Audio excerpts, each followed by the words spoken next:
Geçmiş dediğim dünenime, şükrettim bugünüme. Yazan yazıyı bu ömrüme, ay günü sayar gider. Behtaledir atılan zer, ya şeş koşa ya yek düşer. İnsan ömrü güle benzer, ömrü kısa solar gider. Öten yerdir şan şöhrette, yığdığımız var devlette.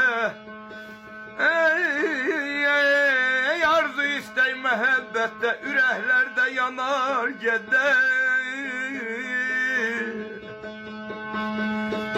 Dayan düşüneyim baksak sola, gör kimleri salıp yola.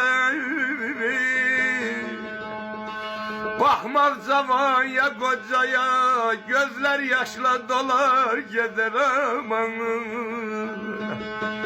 Dünya kalayım bizse konak, ey bu hayattır nece doyak. Gidenlerden yoktu soraya, herkes adını alar gider aman. Aman aman aman ayda dayca de